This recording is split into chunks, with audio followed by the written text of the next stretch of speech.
Kita masih dengan kitab Riyadhus Shalihinnya Al-Imam An-Nawawi rahimahullah ta'ala, nafa'anallahu bihi wa bi ulumihi wa bi ulumi masyayikhihi wa talamidatihi fid dharaini. Kita masuk bab tahrimil kadhibi, al-kadhibi, berbohong haram. Al-Imam An-Nawawi rahimahullah ta'ala memulai dengan qala Allah ta'ala, firman Allah, wala taqfu ma laysa laka bihi ilm. Jangan mengikuti yang kamu tidak tahu. Mengikuti yang kamu tidak tahu ini macam luas sekali maknanya. Termasuk jangan komentar yang sesuatu yang kamu tidak tahu. Karena itu masuk wilayah bohong, belum faham benar ngomong.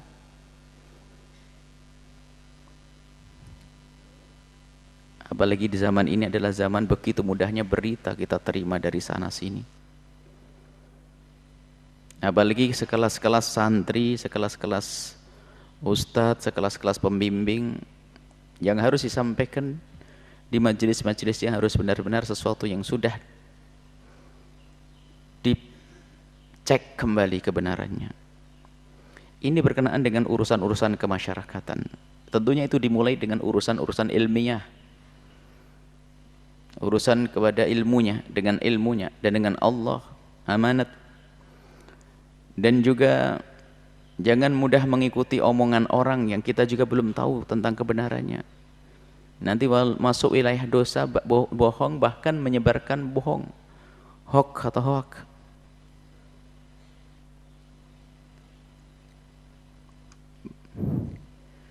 Inna sam'a wal basara wal fu'ada kullu ulaika kana anhu mas'ula. Lanjutan ayatnya.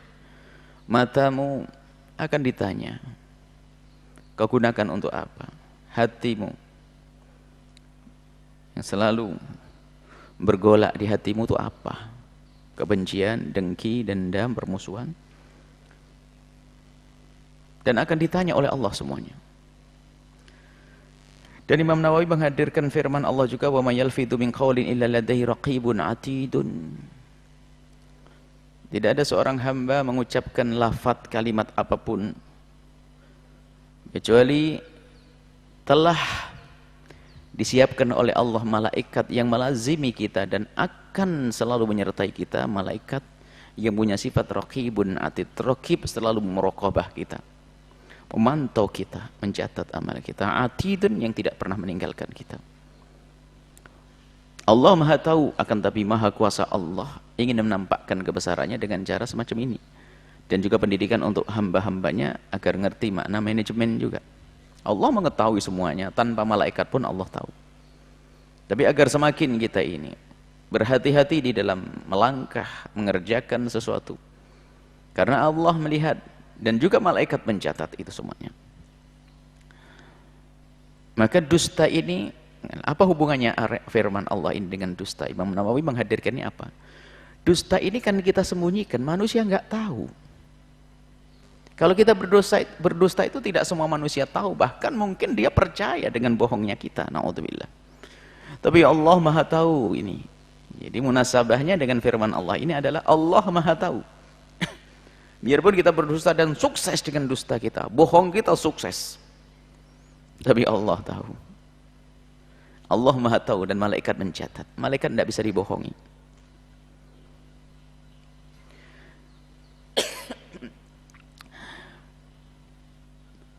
Hadis yang pertama dihadirkan oleh Imam An-Nawawi rahimahullah ta'ala adalah hadis dari Sayyidina Abdullah bin Mas'ud radhiyallahu ta'ala anhu. Qala, beliau berkata, qala Rasulullah sallallahu alaihi wasallam bersabda, inna sidqa yahdi ilal birri. Kejujuran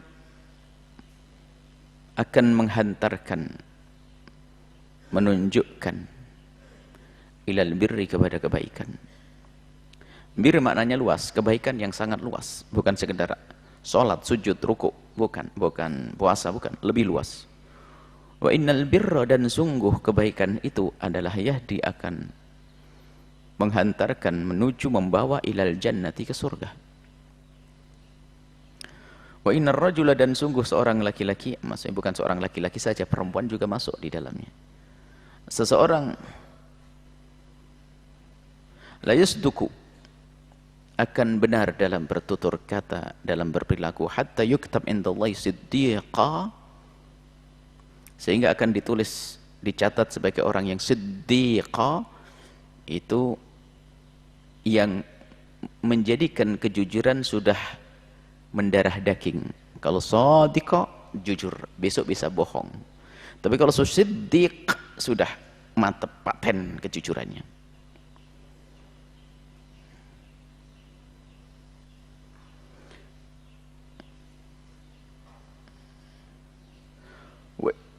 Wa innal kadhiba, dan sungguh yang namanya dusta, yahdi ilal fujuri, akan menghantarkan, menunjukkan, membawa kepada kekejian. Fujur itu adalah kejahatan, lawannya kebaikan. Wa innal fujura, dan sungguh kejahatan, yahdi ilan nari, menghantarkan orang ke neraka. Wa innar rajula la yakdzibu, dan sungguh ada seseorang itu tidaklah berdusta, hatta yukhtaba indallahi kadzdzaba, sampai kalau terus berdusta akan distempel kadzdzaba, dia adalah pendusta. Muttafaqun alaih, hadis diriwayatkan oleh Imam Bukhari dan Imam Muslim. Ini asasnya bahwa begitulah, membiasakan dengan jujur. Dan nanti ada satu saat kita tidak boleh jujur, tapi juga tidak boleh berbohong. Ada nanti insya Allah dibahas akhir, yang ada hubungannya dengan dosa-dosa pribadi di hadapan manusia. Makanya ilmu itu harus ada. Belajar ilmu jujur setengah-setengah, tidak dilanjutkan. Akhirnya salah juga, yang nggak boleh disampaikan malah disampaikan, alasannya ingin jujur biar masuk surga. Makanya peringatan untuk semuanya, kalau belajar itu jangan suka bolong. Ngaji majelis hari ini datang, minggu depan nggak datang. Ini kalau ketinggalan bisa jadi masalah. Istiqomah, karena kita ingin menyempurnakan perjalanan kita, perjalanan ilmiah dan perjalanan rohaniyah menuju kepada Allah Subhanahu wa taala. Nanti di penghujung, di akhir akan disampaikan tentang kapan orang diperkenankan berbohong, bohong seperti apa yang boleh. Bahkan ada saat tidak boleh jujur saat itu. Karena satu hal nanti, ada beberapa hal nanti. Sekarang bicara secara umum bahwasanya kejujuran ini penting sekali. Dan memang orang itu kalau sudah biasa berbohong, itu kalau tidak bohong tidak enak. Apalagi di lingkungannya adalah lingkungan berbohong.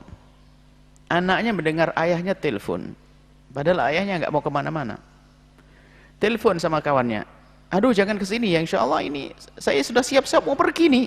Padahal anaknya tahu kalau dia nggak siap-siap pergi, ayah berbohong. Anaknya ngelihat, ngerekam. Setelah ngerekam tuh, ayah biasa berbohong. Akhirnya anaknya telepon ayahnya juga, ayah saya berbohong. Jadi kebohongan yang ia hadirkan pun akan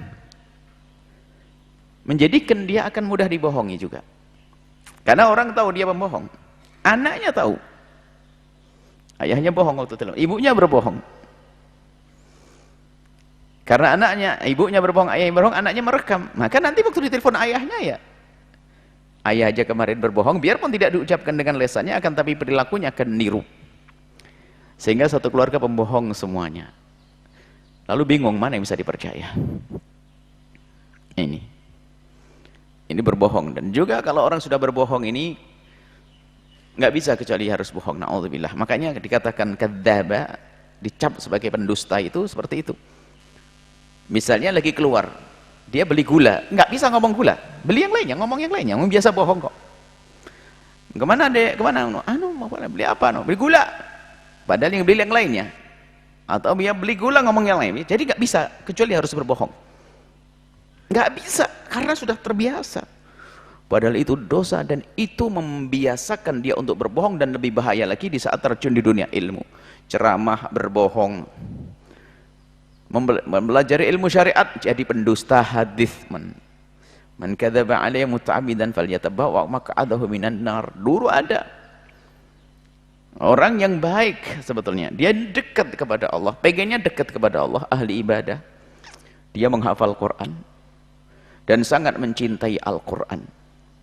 Dikisahkan sangat mencintai Al-Quran, melihat orang-orang kok pada tidak senang kepada Al-Quran, penghafal Quran pada berkurang, yang belajar Al-Quran pada kurang, akhirnya dia membuat hadis. Nah, padahal orang yang dekat kepada Allah tapi kurang ilmu, membuat hadis-hadis palsu tentang keutamaan Al-Quran. Ayo, niatnya baik tapi caranya salah, nggak benar itu. Sehingga ada hadis keutamaan tentang Al-Quran ini disebutkan oleh di dalam ilmu mustalah al-hadis, ada pendusta-pendusta yang dia adalah pada dasarnya orang yang baik sebetulnya, dia cuman ilmunya kurang. Menurut dia adalah demi kebaikan, nggak bisa demi kebaikan harus berbohong, nggak boleh. Berceramah pun juga begitu, karena membiasakan. Jadi membiasakan ini kan dari sana, sumbernya dari mana? Sumbernya tadi informasinya tidak seleksi. Makanya sebagian orang kita tegur, jangan kalau dengar berita itu jangan langsung disampaikan ke orang, cek dulu benar tidaknya, menarik tidak menarik itu bukan urusan kita. Yang penting benar tidak benar, menarik, wah ini perlu disampaikan, enggak. Cek dulu, jangan gampang, apalagi kelas ustadz memberikan informasi salah, sudah ditangkap oleh jamaah, ini penting. Jangan latah denger ini langsung, wah ini. Apalagi zamannya sekarang zaman media, dikit-dikit masuk ke HP kita berita-berita, orang nge-share sama sini. Bahaya. Kalau tidak tahu ya jangan komentar, diam. Termasuk dusta atas nama dusta kepada Allah, membaca Al-Quran, menafsiri semaunya sendiri menurut hawa nafsunya. Ini dosa, dusta kepada Allah dengan firman-firmannya, melintir. Dia ngerti bahasanya ayat nggak sesuai, nggak seperti itu, cuman karena ada celah dia berdusta untuk kepentingan pribadinya, untuk hawa nafsunya. Ini berdusta, menghantarkan kepada kehinaan, menghantarkan ke neraka. Maka biasakanlah, biarpun urusan-urusan sepele kita jujur. Kalau tidak bisa disampaikan, jangan disampaikan. Artinya orang tidak menyampaikan bukan berdusta, memang tidak menyampaikan, mengalihkan. Tapi kalau berbohong, pergi bilang nggak pergi dan sebagainya, ya. Dan kebohongan menghantarkan ke neraka, begitu juga yang namanya kejujuran menghantarkan ke surga, seperti disebut dalam hadis. Kalau sudah dicap sebagai seorang pendusta, naudzubillah. Di ahli pensyarah hadis menjelaskan yuktab indallahi kadzdzaba, ditulis oleh Allah sebagai pendusta itu di hadapan Allah dan di hadapan oleh para malaikat-malaikat, dan akhirnya karena malaikat sudah mendustakan mereka, akhirnya apa? Disuarakan di ahli bumi dia adalah pendusta. Sehingga orang nggak percaya dengan dia. Muttafaqun alaih, hadis riwayat Imam Bukhari dan Imam Muslim. Hadis selanjutnya.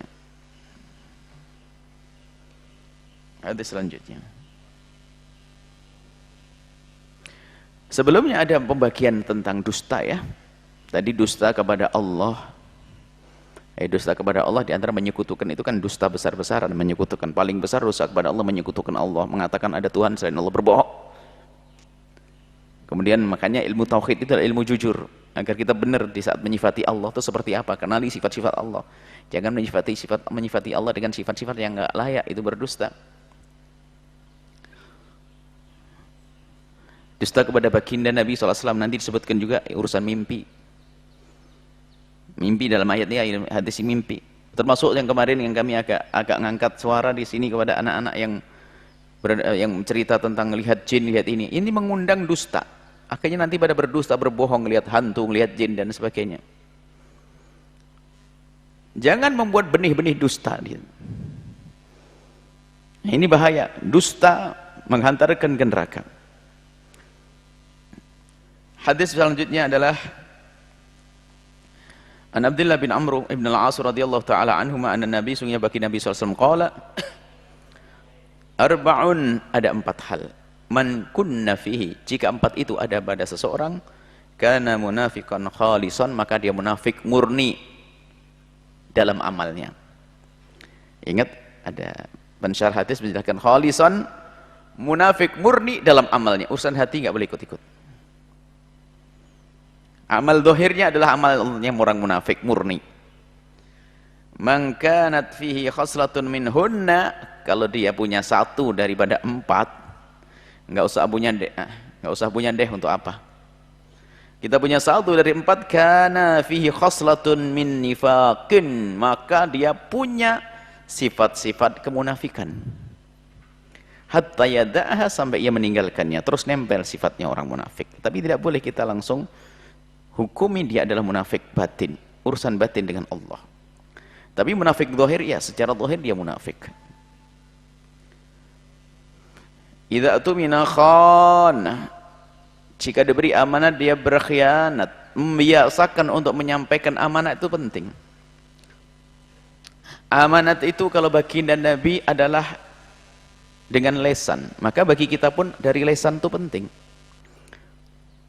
Setelah jadi Nabi, di antara amanat Nabi adalah lesan beliau, menyampaikan wahyu.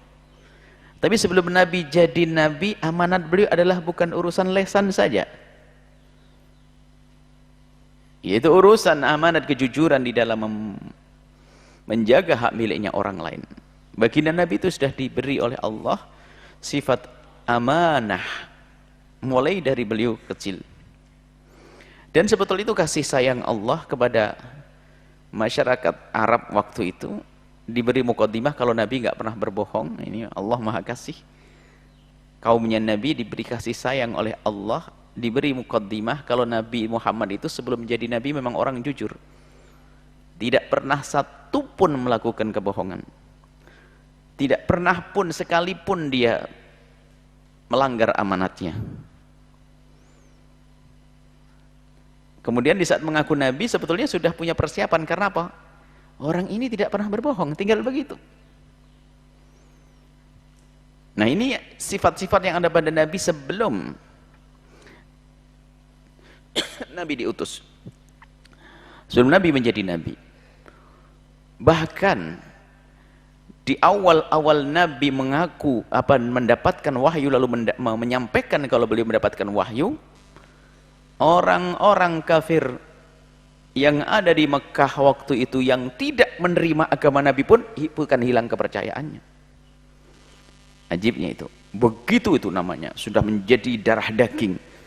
Biarpun mereka itu tidak percaya yang dibawa Nabi, kalau urusan syariat mereka mengatakan Nabi Muhammad pendusta, tapi yang lainnya enggak, aneh banget. Sehingga kalau beliau, kalau mereka itu mau kemana, sekiranya ada hal penting yang harus disimpan, dititipkan di baginda Nabi SAW.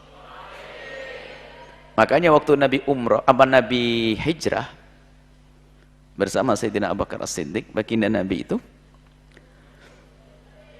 meletakkan Imam Ali di tempat tidur beliau, bukan hanya sekedar duduk begitu, tidak. Ternyata ada hal yang mungkin jarang diceritakan oleh pembawa sejarah, bahwasanya pertama memang itu adalah sebuah pengorbanan agung besar daripada Imam Ali. Tapi ada hal lain lagi, adalah baginda Nabi itu menitipkan kepada Imam Ali, untuk mengemban amanat, titipan-titipan dari orang-orang kafir yang musuhi Nabi tapi masih percaya. Sehingga waktu Nabi pergi, mereka tidak akan berkata bahasanya Muhammad pergi meninggalkan amanatnya, membiarkan amanat. Tidak. Sayyidina Imam Ali dipasrai untuk menyelesaikan urusannya, amanat-amanatnya. Jadi sampai seperti itu. Artinya apa? Kalau sudah orang dipercaya, biarpun berbeda agama pun mempercayai pada akhirnya. Dan percaya bukan percaya main, percaya, nggak ada yang mengalahkan kepercayaan mereka kepada Nabi, nggak ada. Sehingga Sayyidina Imam Ali setelah itu mengembalikan amanat-amanat. Nabi berhijrah ke Madinah, sehingga semua amanat-amanat yang dititipkan kepada baginda Nabi diberikan. Selesai. Inilah Nabi sebelum jadi Nabi. Dan itu adalah salah satu sifat para Nabi semuanya. Amanah. Karena kalau tidak amanah, bagaimana pesan akan nyampai? Maka kita harus meniru pesan-pesan kebenaran mungkin dari para ustadz ilmu yang diterima, ya sudah, yang disampaikan itu jangan berlebihan. Kalau ngomong tidak amanat nanti tidak ngerti ngomong. Termasuk di antara kita sendiri, jangan biasa lupa dengan amanat. Kalau ditugasi oleh siapapun misalnya, orang tuamu, gurumu, sampaikan amanat, kalimat sampaikan dulu, selesaikan, membiasakan amanat. Ya akhi, tolong sampaikan kepada saudaramu, sampaikan dulu baru balik. Amanat itu seperti itu, karena apa? Dia menganggap ini suatu yang besar, kalau tidak saya sampaikan, saya akan ditanya nanti oleh Allah.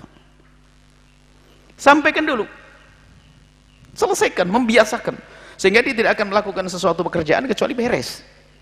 Tapi ada orang di pasar ini, ya, termana? Lupa, ya, lupa, ya, lupa. Nah, ini problem. Ini adalah ngurusi kecil. Bagaimana nanti kalau ngurusi sesuatu yang besar? Maka belajar jujur dari hal yang kecil, belajar amanat dari hal yang kecil. Kata guru mulia Buya Al-Habib Hasan Baharun, kalau urusan kecil gini saja kamu tidak bisa amanat, gimana kalau nanti kamu mendapatkan amanat besar? Urusan kecil, waktu itu urusan kecil, kayak pulpen, kayak ini dan sebagainya, termasuk meninggalkan hal-hal, kisahnya waktu itu meninggalkan satu kesalahan. Kesalahan itu bukan kesalahan besar, tapi di pondok dijadikan besar, sampai beliau berkata, ini kesalahan ini ringan, kalau kamu tinggalkan nggak sampai kamu kelaparan dan tidak sakit, kenapa kau tidak bisa menghindar? Bagaimana kalau nanti kamu diajak berdosa, kalau dibayar kamu akan terbeli nanti. Makanya santri melanggar dengan pelanggaran sepele, padahal dengan pelanggaran itu dia nggak kenyang juga, nggak ini, artinya nggak banyak artinya, tapi masih melanggar. Bagaimana nanti di saat harus menghindar sesuatu yang berat, godaannya? Amanat juga begitu. Sekarang amanat urusan ini pulpen titipan harus aku sampaikan. Buku bukan buku saya, harus saya berikan ke yang punya. Kalau dari yang kecil begini kok tidak bisa menjaga, awas, hati-hati. Di saat mendapatkan amanat yang besar juga lupa dia, karena terlatih. Sama mencuri dari yang kecil, mengambil dari barang kecil, ngambil. Semakin gede, berdusta pun dari kecil, sampai di saat jadi ustadz berdusta dengan ilmunya, karena biasa dengan berdusta. Naudzubillah. Amanat. Jadi kalau diberi amanat dia berkhianat, nggak bisa. Kemudian selanjutnya hadis berikutnya, wa idza haddatsa kadzaba. Kalau ngomong bohong. Kalau ngomong berbohong, masya Allah. Nah ini hati-hati nak ya, para santri khususnya biasakan. Kalau hal yang tidak boleh diceritakan nanti ya jangan cerita. Tapi berbohong, hal-hal keseharian biasa berbohong. Kalau merah bilang merah, hijau bilang hijau. Dua bilang dua. Membiasakan jujur dari hal yang sepele. Dan ingat bahwasanya bohong itu akan berkembang. Sampai nanti berbohong atas nama Allah. Makanya kalau ada orang pembohong dalam ilmu hadis itu dan sebagainya, itu dari kecilnya biasa bohong di rumahnya. Yang penting menguntungkan bagi saya, termasuk jadi juru dakwah, yang penting menguntungkan dakwah saya, akhirnya begitu. Tidak tahu kalau berbohong adalah nggak boleh. Wa idza ahada ghadar. Kalau dia membuat satu perjanjian, dia akan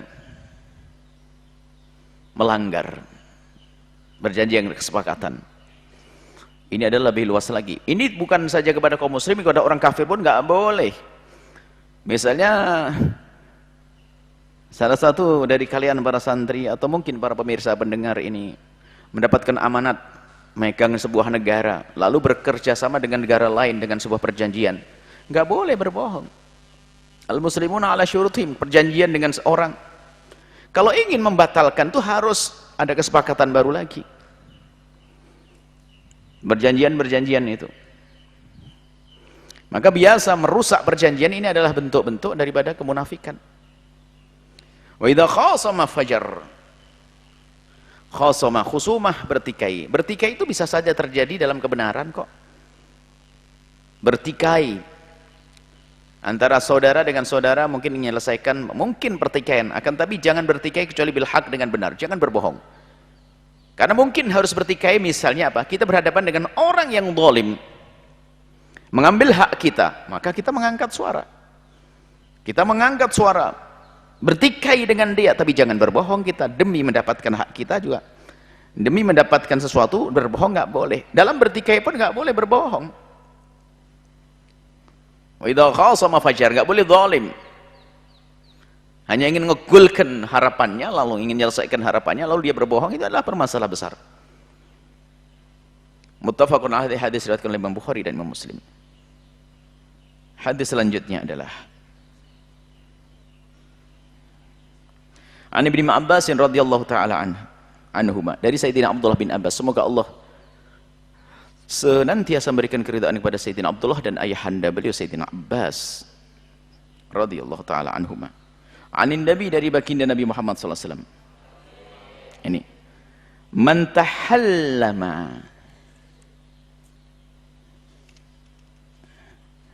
barang siapa tahallama, ngaku-ngaku mimpi. Hati-hati nih, jangan gampang cerita, oh semalam aku mimpi. Berbohong apa, hati-hati. Semalam aku mimpi, akhirnya mukanya muka mimpi dia, nggak ketemu dia, jual mimpi dia, hayalan jadi mimpi. Hati-hati, jangan biasa dikit-dikit mimpi. Kita pernah mendengar satu orang itu setiap hari pasti ada mimpi ajib, mimpinya hebat-hebat, kayak betul-betul dia mimpinya karena mengarang dia. Jangan berdusta mimpi, hati-hati, besar ini.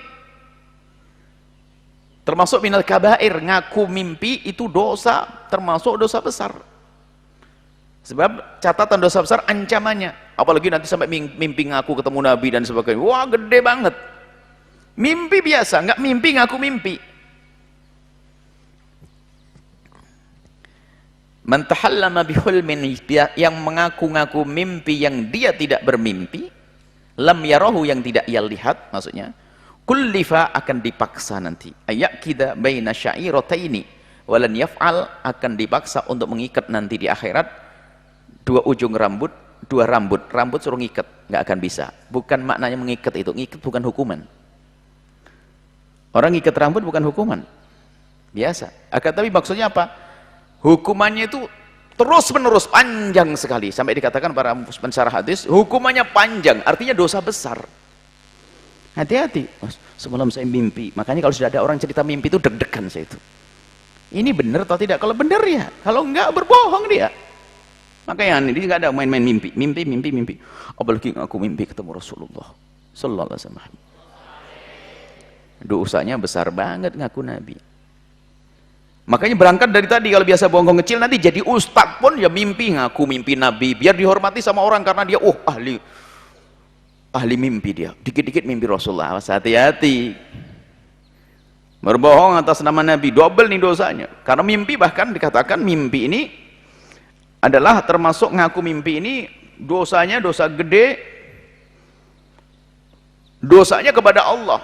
Karena dikatakan yang namanya mimpi ar-ru'ya juz'un minan nubuwati, mimpi baik itu adalah dari Allah, sebagian dari kenabian. Bukan berarti kita jadi nabi, artinya ilham rabbani dari Allah. Makanya kalau ngaku mimpi-mimpi baik, dia mengaku-ngaku mendapatkan sesuatu dari Allah, dosanya kepada Allah. Ini penting, dan semuanya penting memang. Akan tapi ini muqaddimah jadi ustadz, para santri biasakan dengan jujuran, jangan sok gampang mimpi-mimpi, apalagi ngaku mimpi ketemu Rasulullah. Besar sangat. Makanya di sini ada, kalau ada mimpi ketemu baginda Nabi, jangan ceritakan kepada temanmu. Nah, ini bahaya, karena temanmu yang nggak mimpi nanti besok pura-pura mimpi. Bahkan kalau orang mimpi ketemu baginda Nabi, mimpinya itu adalah hadiah besar dari Allah, rahasia pribadi antara dia dengan baginda Nabi, dan jangan banyak diobral. Ingat di hadapan Allah, dosa besar, dosa besar, dosa besar. Jangan ngaku-ngaku mimpi ketemu Nabi. Kalau ketemu beneran, lihat hikmahnya apa di balik itu semuanya, tambah baik hendak dirimu, itu saja. Apa artinya kalau kita ceritakan ke orang yang Anda adalah tambah sombong, merasa dia lebih baik? Kalau di pondok ini ada satu orang ngaku mimpi Nabi, kemudian dihormati sama orang, yang lain merasa, saya kok tidak dihormati. Akhirnya besok saya ketemu Rasulullah SAW. Termasuk diantaranya selalu kita wanti-wanti di sini, jangan ada yang mengatakan saya ngeliat jin di kamar mandi. Semuanya nanti berbohong ngaku ngelihat jin. Melihat hantu di pondok. Alhamdulillah tidak ada hantu kan di pondok, aman ya? Tidak ada hantu. Pondok kok ada pondok penuh hantu nih? Sebenarnya adalah dari kebohongan.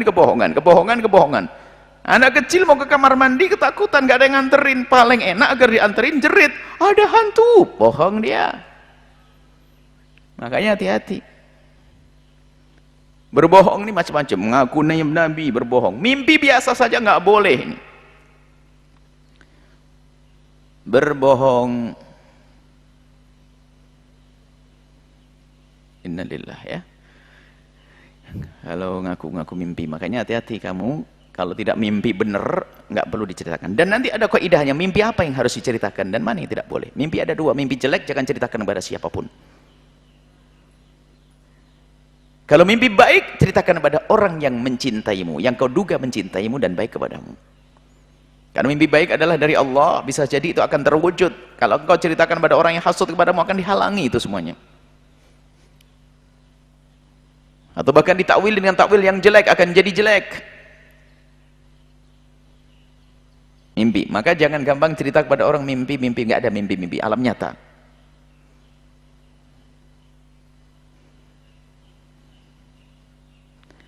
Ada orang bercerita,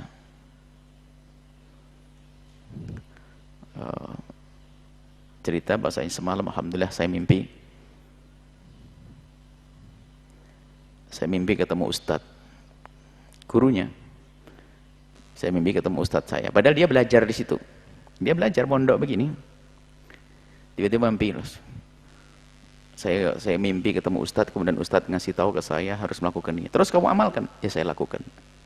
Aneh, dinyatanya ngomong kepadamu tidak pernah kau dengar, giliran mimpi. Mimpi bisa diamalkan kalau memang tidak bertentangan dengan syariat. Tapi kadang-kadang orang itu mencari-cari mimpi, di alam nyatanya tidak serius. Bisa jadi mimpinya bohong dia itu. Nunggu mimpi ketemu Nabi, pengen dikasih tahu Nabi. Setiap hari kita mendengar hadis Nabi, sudah dikasih tahu Nabi kok. Nunggu mimpi. Ini loh Nabi, kita dengar baginda Nabi. Ini dengar terus tiap hari. Hidup kok dengan mimpi. Mimpi baik adalah juz'un minan nubuwwati. Bagian daripada kenabian, artinya bukan kita jadi nabi, artinya itu tuh ilham rabbani dari Allah. Mimpi akan dihukum oleh Allah dengan hukuman yang panjang, yaitu tidak selesai. Tentunya ada akhirnya selagi dia beriman, cuma tidak selesai. Sini gambarannya adalah seperti orang ngikat rambut walan yaf'al, dan tidak akan bisa terus ngikat rambut. Maksudnya adalah hukuman yang tidak selesai, hukuman yang panjang sekali. Na'udzubillah.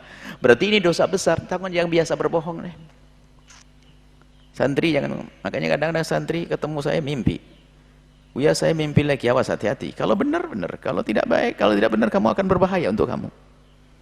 Dia mimpi, mukanya mimpi, paling cerita mimpi lagi. Sampai sudah tahu, pasti cerita mimpi. Betul, cerita mimpi lagi. Cerita mimpi lagi.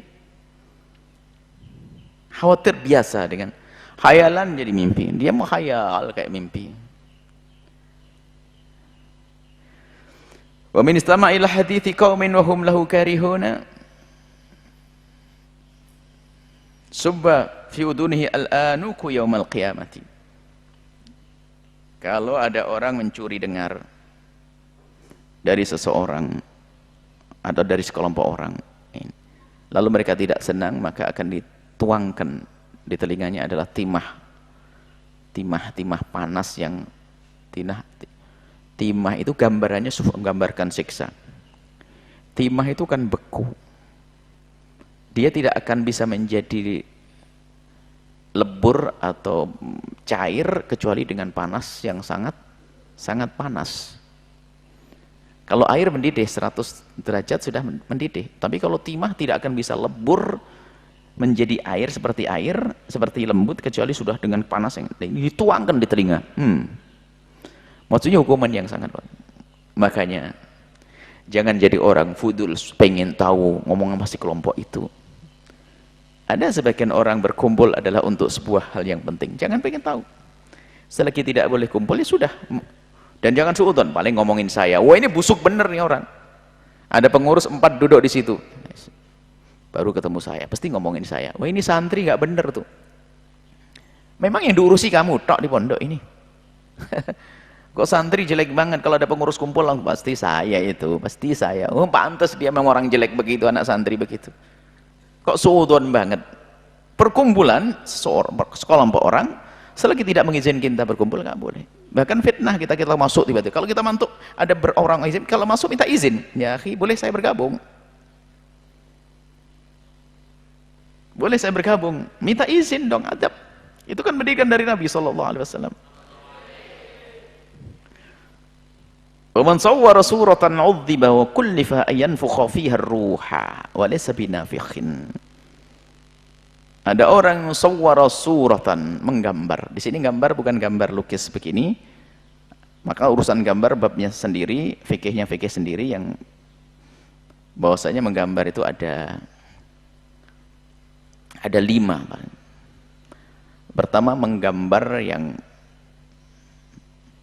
tahqiq ya. Tentang apa sih yang dimaksud gambar pada zaman Nabi. Ada namanya tahqiq manat sama tangkeh manat, ada dalam. Jadi apa sih yang disebut musawwirun, la'anallahul musawwirin, Allah mengutuk orang-orang yang menggambar. Asbab urutnya hadis itu bagaimana? Ternyata para ulama setelah melihat itu, asbabnya adalah ya ada bercerita tentang ada tamathil, timthal, ada patung-patung di Habasyah. Itu ada patung dibuat, ditaruh di rumah. Kalau ada orang soleh meninggal, dibuatkan patung. Lalu Nabi mengatakan la'anallahul musawwirin, Allah mengutuk orang-orang yang menggambar.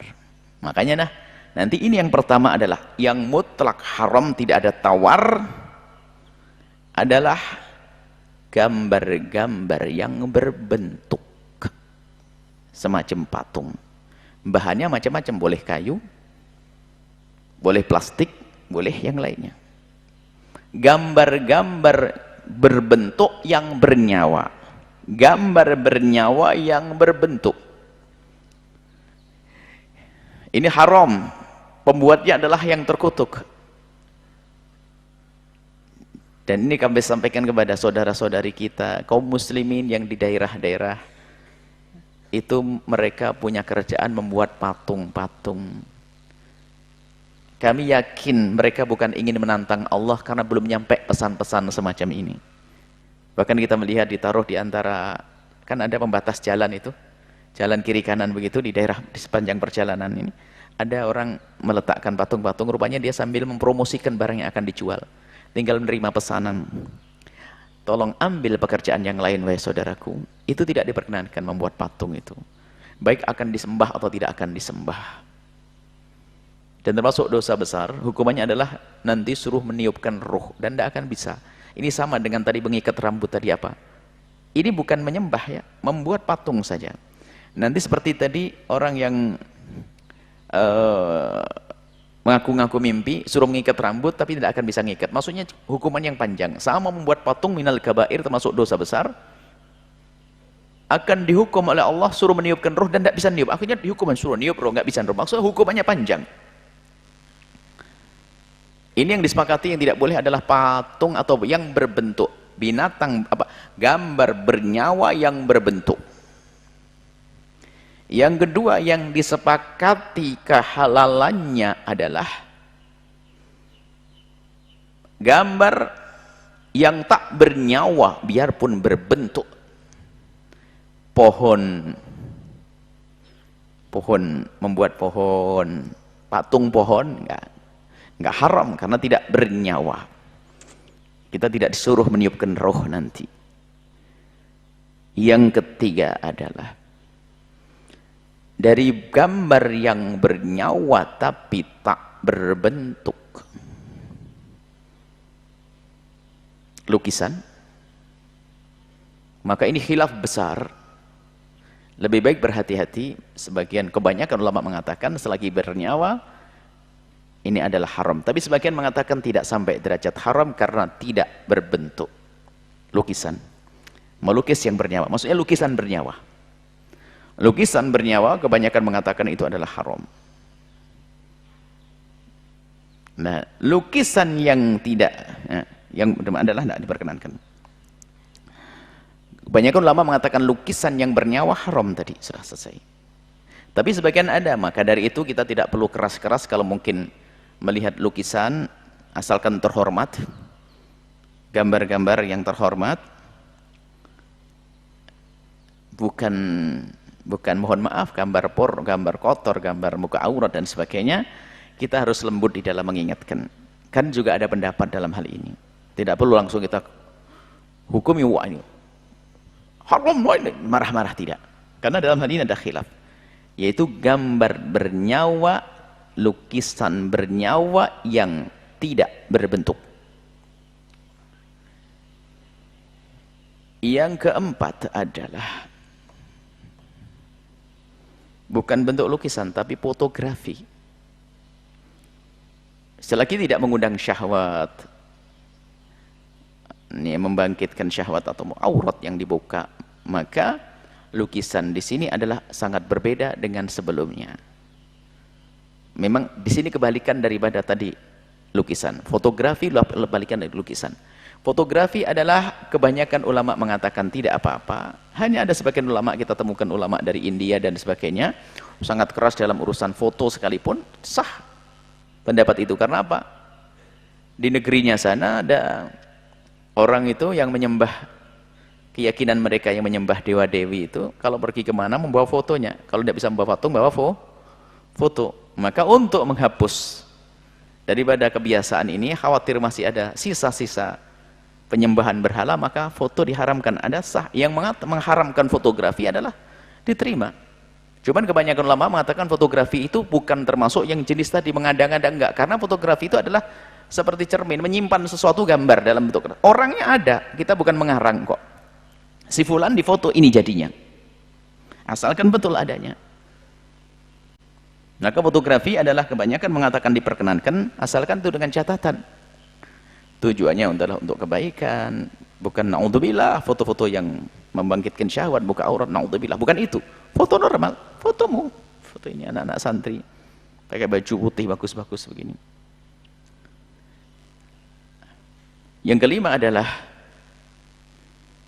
semacam boneka atau sesuatu yang berbentuk mainan untuk anak kecil. Khilafnya adalah antara laki dengan perempuan. Kalau perempuan diperkenankan mainan-mainan yang berbentuk, yang kayak patung berbentuk, tapi untuk mainan anak kecil. Ini semula adalah diperkenankan untuk sobiyah, untuk anak perempuan, agar mereka terlatih dengan tadbir untuk mengatur rumah, merawat adiknya dan sebagainya. Bukan untuk anak laki-laki. Cuman ada pendapat mengatakan anak laki-laki masih anak-anak boleh yang demikian. Sebelum tamyiz. Kalau sudah gede sudah bisa diingatkan, hendaknya dihindari. Seperti itu. Jadi ada 5 usul musafir. Nah, yang paling bahaya tadi yang pertama, makanya jangan sampai kita membuat patung. Maka kita ingatkan saudara-saudari kita yang punya pekerjaan di rumahnya membuat patung, karena mereka belum tahu, yuk kita ingatkan. Dan yang mendengar berita ini dari mereka yang biasa, yang punya pekerjaan membuat patung, ayo tarik diri. Rizki dari Allah, Allah yang maha kaya kok, nggak usah ragu. Adapun tahallama qala innahu haluma min naumihi, maksudnya dia fi naumihi, dia bermimpi. Ra'a kadza wa kadza, mengaku melihat ini itu. Wa kadzibun, dia dusta. Wal anuk bil mad wa dhammin nuni wa takhfifil ka'i. Anuk adalah rosos al-mudhab, timah yang timah yang lebur, yang cair. Tambah satu hadis lagi, ini penutup masalah mimpi tadi. Wa an bin Umar, masalah dusta. Dusta masih panjang, hadisnya panjang banget. Dari Sayyidina Abdullah bin Umar radhiyallahu ta'ala anhu qala Nabi sallallahu, Nabi bersabda, afral fira al-firyah. Paling dustanya dusta, naudzubillah.